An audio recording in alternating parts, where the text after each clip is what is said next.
Thanks for tuning in, and welcome to the Good Earth's weekly radio show, Another Day of Living, where the conversations are all about eating well, living well, and feeling good. And now, here's your host, Alex Litwack.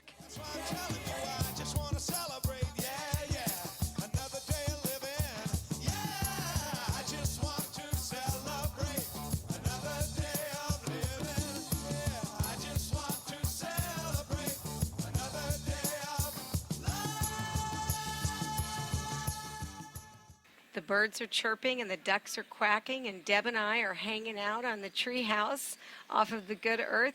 Hi, Deb. How are you? I'm doing really well, Alex, and we definitely need to be outside today because it is beautiful. It is beautiful. So we are going to talk today about one of my favorite vegetables, cauliflower.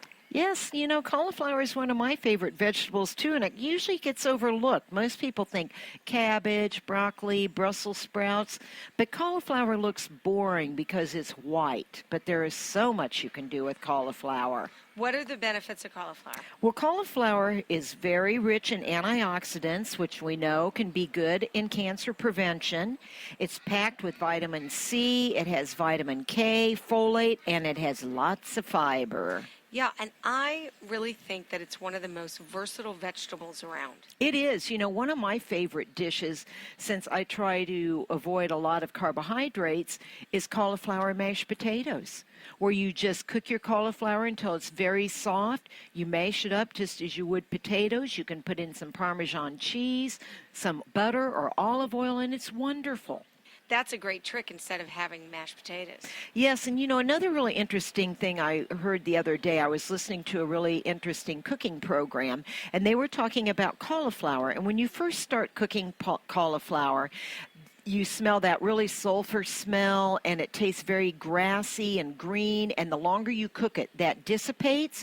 So they suggested if you're making a cream of cauliflower soup, split the cauliflower into two separate bunches and cook your first bunch for 15 minutes, then add in the second group so that your first 15-minute cauliflower is going to be very soft and creamy. The second part that you cook for 15 minutes is going to be a little firmer and have more flavor to it. Then when you puree that together, it adds more vibrancy and more taste to your cauliflower soup. And they even suggested taking some of your cauliflower and sautéing it in a pan and caramelizing it, and then putting that on top of the soup, and it is just wonderful. All the different flavors, the layers of taste you will get. I like to sauté cauliflower in just a little bit of olive oil and a little salt and pepper, and then sometimes I add Parmesan cheese and get it sort of brown. It's fantastic. Oh, it is wonderful. And you know, another great way to do cauliflower is to roast it. And that really lifts the nutty, caramely flavor. And roasting cauliflower is very easy. The way you want to do it is take your cauliflower and cut it into small florets, as they like to call the cauliflower pieces. Make sure that all the pieces are uniform so that they cook at the same time. Then you can add in garlic and spices and some olive oil and salt.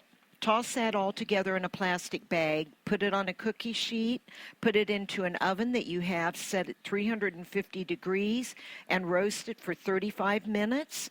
And I would stir it a couple of times while you're roasting it. Take it out, let it cool, and you have a great treat. Once again, versatile. You can steam it, you can sauté it, you can roast it, you can puree it. What more could one ask for? Not much, and you know, you can even eat it raw. With a great dip. Exactly. So next time you're hungry and you're trying to think of a different thing to have for your meal, try some cauliflower. Good idea. Thanks, Deb. Thank you. I believe in miracles. Where you from? You sexy thing, you. I believe in miracles. Since you came along, you sexy thing. It's the Good Earth's 45th year of providing organic foods, high-quality supplements, toxin-free body care products, therapeutic herbs, cooking spices, herbal teas, healthy shoes, and more. We've got over 20,000 items packed into a lively house in Broad Ripple, and our knowledgeable staff is here to help you find just what you need. We're open Monday through Saturday, 9 a.m. to 8 p.m., and Sundays, 11 a.m. to 6 p.m. And our website is good-earth.com. Yesterday, I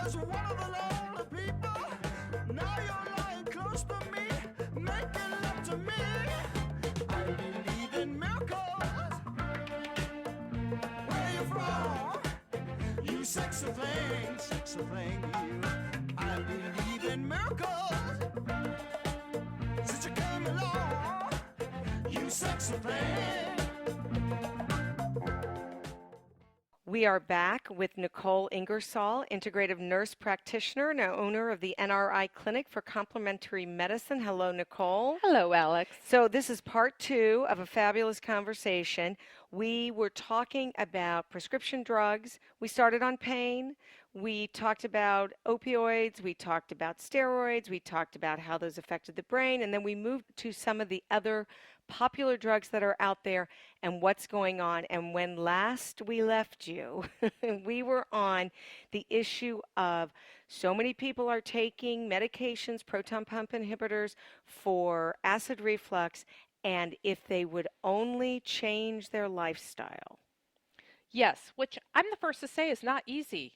I mean, I tell all my patients, I think I can change my life for a week, and then I'm like, forget it, this is too much.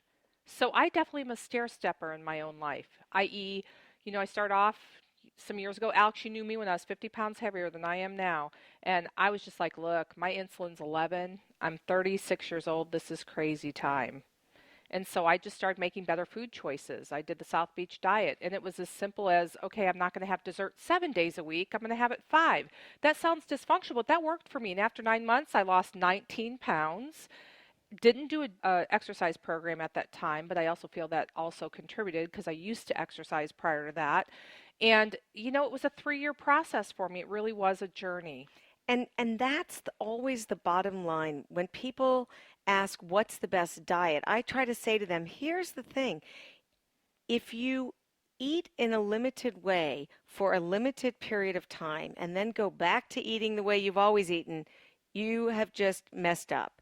Better to make those slow changes. Find a guide, whether it's South Beach diet or there's some other protein power, whatever it is you want to do, but use that guide to really make the real shift. I agree. And honestly, people, it was simple as like, okay, I'm going to eat dessert 5 times this week. And then it became, next week I'll go down to 4. Seriously, this is how I lived. And then all of a sudden it was like, I'm not going to eat after 7 o'clock. I better get my food in before 7. And trust me, I stuck to it. But it was always something simple. And then when I reincorporated my exercise regimen, same thing. I laughed. I used to run years prior to this. I'm like, I couldn't even run a third of a mile. And I remember Curves was new at the time. And here I am, 36 years old at Curves with a bunch of 55 and 60-year-old women. But guess what? And I remember thinking it was hard. But, I had to get over that ego piece for myself, too. And appreciate that I loved myself enough and wanted to be here for my children. And I'm very grateful. Thank God I did that a long time ago. I would think that many of your patients come in and they have really not been taking care of themselves. Right. So what is it you try to instill in them right away? Not to beat themselves up. Literally back to the old adage, today is the first day of the rest of your life. Okay? You hang out in the past too much, it's going to cause depression eventually. You hang out in the future too much, it's going to cause anxiety for most of us. We have today. It's all good. Let's just move forward. Which is great advice. Great advice. Let's talk about the anxiety piece because you mentioned it last week, and there are a lot of people on anti-anxiety medication. Right. So prior to our conversation last week, I showed up with some papers that I printed off the internet. I wanted a list of drugs, the most popular and prescribed in 2014. And number 11 is Xanax. And on this list includes amoxicillin, Zithromax, Prilosec. So number 11, and that surprised me, I'll be honest with you, was Xanax, okay? It's an anxiolytic that we prescribe for acute anxiety. It's used as needed. Technically shouldn't really be used every day, not for any longer than 6 weeks. And I know, Alex, you had brought an article to me, 3 to 4 months ago, which I had read about on one of my professional journals regarding anxiolytic use and dementia. Every drug has benefits. Every drug has costs and side effects. How can we be having so many drugs with so many really significant side effects being approved by the FDA? That's a loaded question. Should I be honest and give my opinion and turn half our viewers off and have the other half cheering me? Because our FDA right now is run by the guy that was CEO of Merck, and this is very commonplace. And so guess what? It's not going to happen. Merck is one of the largest providers of vaccinations. Do you think the FDA is going to do anything about our vaccination schedules other than continue to add more? Look, I'm an advocate for integrative medicine. If I were the head of the FDA, you bet your butt, we'd have a lot of supplements. I would, first of all, push against the FDA regulating them, but if they did, Nichole would be a champion of it. It's just human nature. I'm not even faulting the guy that's the head of the FDA right now. But what I am saying is we have huge conflict of interest from the top down. And the second piece is that in the United States, the reason we don't really do studies on supplements, we really don't fund them unless they're by the Pew Foundation or something, is because the studies are funded by the very companies that want their drugs approved. End of story. And that information goes to the FDA. It's supposed to be third-party tested, but the company that wants the drug approved has to also pay for the third-party testing. So personally, if I have to pay for Alex Litwack to do nutrition consults or someone to do nutrition consults on my patients, I'm going to pay for my friend Alex, who basically believes in what I'm doing. Does that make sense? So what I'm saying to you is it's a rigged system. It is a rigged system. And let's talk about those studies for a moment. Sure. I know you read up on all of these. It seems to me that many of the studies for many of the drugs are very small studies. Oh, they're incredibly small. And they extrapolate all these great things from 60 people, let's say, or 150 people. Or even in the statin drug case, and I don't want to be quoted on this, but I believe the initial study was 900 people. And then I think they, in all fairness, they do a phase 3 clinical trial, which is where they start to prescribe it experimentally to the public. It's not necessarily open for a prescription yet. I've actually been part of that before in the past when I worked at what's now IU Health here locally, where they asked us to consider prescribing drugs when appropriate for depression for a certain drug, a Lilly drug, quite honestly, back in the day before it became a famous prescribed drug. And so that was interesting because you could really see what true side effects were, true benefits were versus what was done in phase 1 and 2 on mice, for instance. But I'll be honest with you, that same drug that I was very much a proponent for, once I started prescribing it over a 10-year period of time, I mean, you know, you start to really see long-term effects. You start to really see side effects when it's given more frequently to different types of patients. And there are certain patients I wouldn't prescribe that drug for. I find it frightening. It is frightening, and there's a fine line in that. I mean, you want to not have the process so slow that people don't get viable chemotherapy agents, for instance. But you also don't want the process moved so quickly that you end up, for instance, with Vioxx, having people twice the risk of heart attacks when they move that drug pretty quickly. And actually, that drug worked really well on me as an anti-inflammatory. It was a prescription anti-inflammatory in the category of Celebrex. But they missed the boat on that one. They didn't do a big enough study. They didn't have it in phase 3 for long enough. And lo and behold, about 30% of the patients that took Vioxx had a heart attack. Now, those patients were also at risk. I was not a risky patient. But if that were me or your loved one, 30%'s a lot. There are thousands of people a year who die from prescription drugs. Absolutely. And we're not talking overdoses. We're talking side effects, use of, very common use of, not overprescribed, etc. What else is on that list? So this 2014 list, which was the newest data, so Vicodin was the #1 prescribed drug in the United States for pain, and it was by far 131 million prescriptions versus #2, which was a cholesterol medication called Zocor, a statin drug, 94 million. Wow, that is amazing. A lot. Lisinopril was #3. It's a high blood pressure medication. Synthroid, #4 for hypothyroidism. Norvasc, another blood pressure medication. Prilosec, which is a protein pump inhibitor for acid reflux. Zithromax, an antibiotic. Amoxicillin, an antibiotic. Metformin for diabetes, an oral agent we use, also known as glucophage. Hydrochlorothiazide, which is a diuretic and blood pressure medication. Xanax. Lipitor for high cholesterol, Lasix, which is another high blood pressure diuretic medication, metoprolol, which is another high blood pressure medication, and Ambien for insomnia. And I'm thinking many of those things, as you said before, could be addressed if you changed your lifestyle. Yeah, I mean, honestly, with the exception of Synthroid on this list as I look at it, and I guess the antibiotics, which can happen to the healthiest of persons, every one of those are probably lifestyle induced. Let's talk about this in an integrative way. Okay. Somebody comes to you, they've got high blood pressure. What are you going to suggest to them? The first thing that I do is I recommend some lab work because sometimes people are magnesium deficient. If someone has high blood pressure, one of the first things I'll do, even if they say, well, I don't want to do lab work or I can't afford it, magnesium is inexpensive. Yes, there are different forms, and it's certainly important to get a right form, but at the same time, if you're magnesium deficient, you need magnesium. And so that's one thing that I look at, but probably more to your point, nitric oxide is very important for blood pressure regulation. Nitric oxide is produced mostly through exercise. We have to talk about lifestyle changes. I mean, you're hypertensive. Most of my hypertensive patients, 1 out of 10, might not be overweight or obese. The rest of them are overweight or obese. I would say those 9 out of 10, maybe 2 of them smoke.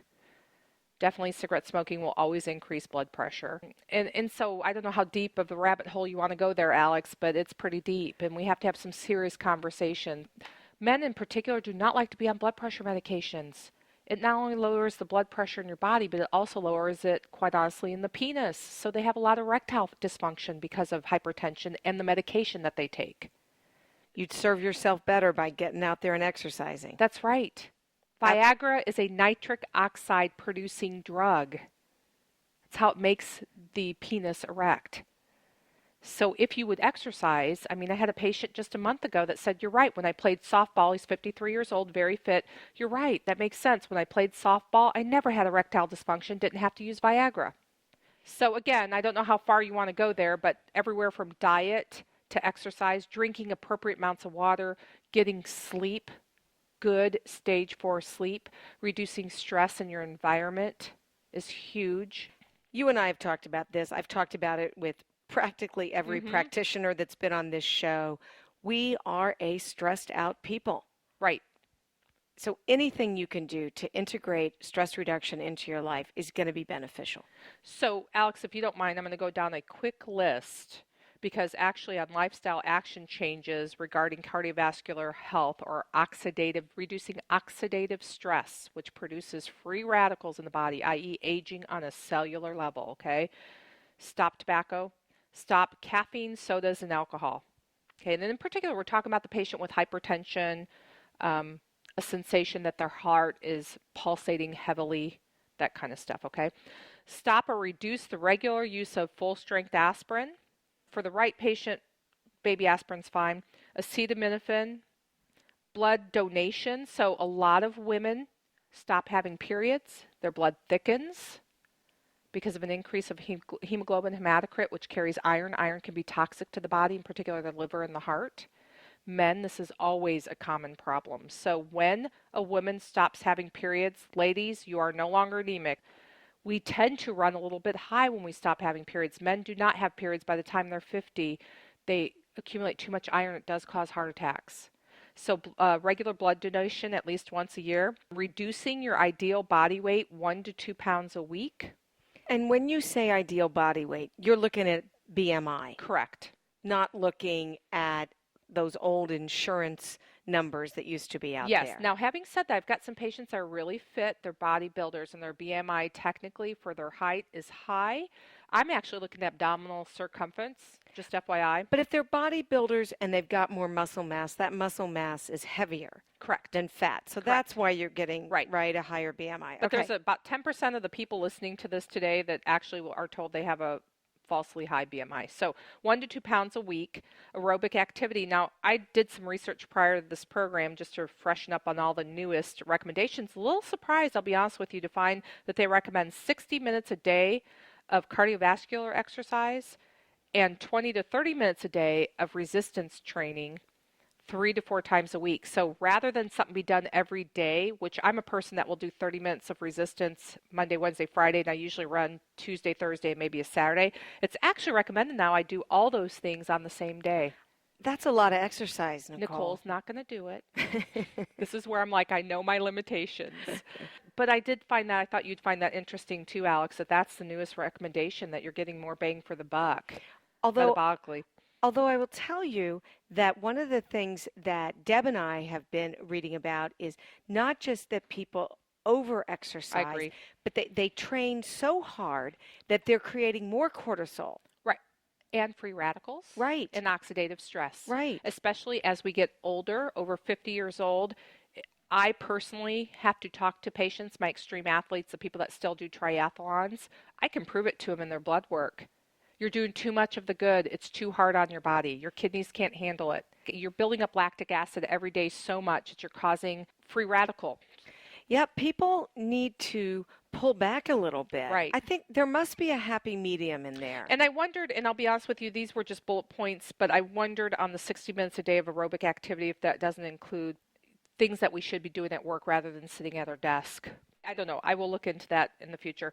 Meditation, yoga, or prayer. Again, some silent time, some quiet time. I would even throw in there reading. I mean, just something that requires minimal input and output. There was a wonderful piece recently, I believe it was on 60 Minutes, about the country Bhutan. Mm-hmm. And they talked about that their national product is happiness. Right. And that all the kids in all the schools sit every day for at least a few minutes in quiet time, just to center themselves. And it's true, we just move so quickly, we're so stressed out that we forget to do that very basic thing. Now, I have a regular meditation practice, but I'll admit, probably for selfish reasons, that my kids at about 10 till 9 go to your rooms. It's quiet time for all of us. We don't even share the same space. And it really makes a big difference. And it's funny how I realized my kids had a hard time with that first, and now they just can't wait for quiet time. Yeah, and not in front of a screen. Right. Can't even talk. You want to read a book, fine. Literally, I make them stay in their bed. They can color, within reason, do anything that doesn't require noise or movement in the sense that they can't get out of their bed. And it really isn't so much a bedtime routine as much as it is just the one opportunity for us to obtain some quiet time and have them listen to their bodies and their heads and realize that they can break away from chaos. Let's go back for a moment to the Xanax issue. Right. People who do have anxiety, what can they do on a supplement level besides doing something on a lifestyle level that would help them? Okay, so back to magnesium. I mean, I have found that a lot, especially with kids who have anxiety, children under the age of 12 in this case, a lot of them have magnesium deficiency or hyperthyroidism, especially men. So if you have anxiety, please have someone check your magnesium level, your thyroid level, and a B12 level. Sometimes B12 deficiency will also cause that. Okay. And there are lots of sort of combination supplements out there that deal with anxiety. Do you have favorites? Most of the time, people that have anxiety aren't sleeping. And the one thing I love about magnesium on anyone, it's a smooth muscle relaxer. And it's very calming. And so, that and a little bit of melatonin, because if I can get someone sleeping, I can't think of one person that presented currently with anxiety, including kids, that were sleeping well. So if I can get them sleeping, that goes a long way for anxiety. But as far as other supplements, I'm not well versed on the oils as much, but I do know lavender oil works really well for a lot of people as well, and I think it's safe enough. Let's talk about sleep medications for them. They've got to be on that list. Ambien was the last one on this list. So Ambien is prescribed for a lot of people, and it's got some crazy side effects, like Yes, getting it up does. in the middle of the night and raiding your refrigerator and you don't even know it. I told you I had a patient, I made her tape her refrigerator because I swore her weight gain was because since she started Ambien, she was getting up and eating at night, and she taped her refrigerator and was horrified to find that the tape was broken the next morning, and she did not remember eating, putting the food back, or anything. I know someone who took Ambien regularly and got up the next day and got showered and got dressed and got in their car and fell asleep at the wheel and caused an accident. Right. So what do we do for people who need to sleep? Well, and let me just say again, I certainly have prescribed drugs for sleep. Absolutely, because you have to break that sleep cycle, especially if it's an acute grief situation or something.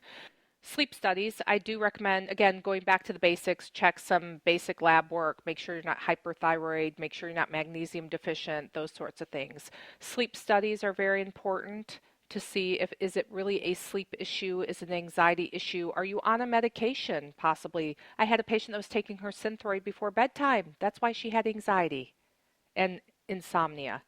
When we switched it to the morning, anxiety, insomnia, movie in the head, gone. Wasn't a problem. So just getting in front of someone who's really paying attention to your health medical history makes a difference. Sleep hygiene. I copy an old-fashioned chart I had from 1998 because I find the stuff online still, and plus I don't want my patients online looking things up on how they can sleep when they can't sleep, right? I have the sleep hygiene chart and it makes basic, simple recommendations. A lot of times people are not unplugging from their TV or the internet or their iPhone. The light from those LCD monitors are so toxic in the sense, or I should say enticing to the brain, that it's really difficult. People will sleep with the lights on. People will fall asleep to the TV. I mean, basic sleep hygiene gets you into the routine of only using your bed for sex and sleep. Two of my favorite things. Good for you, Alex. You're a happy person.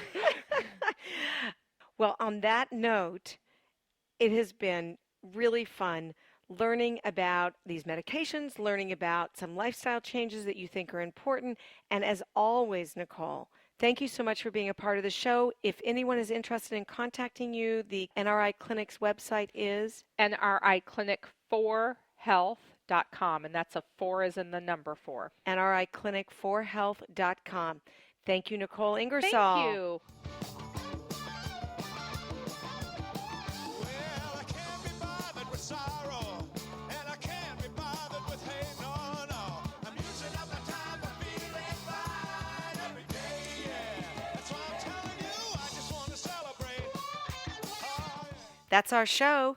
Next week, it's an encore presentation of an interview I did with Dr. Jonathan Smith about cannabis in California. Following that, it's Bob and Rudy with another day of music for a fun show on Memorial Day weekend. Remember that all of our shows are archived at anotherdayofliving.com, where you may listen to them anytime. Thanks so much for tuning in. This is Alex Litwack. Have a great week. The happiest half hour of your day has been brought to you by the Good Earth Natural Food Company, keeping Indy healthy since 1971.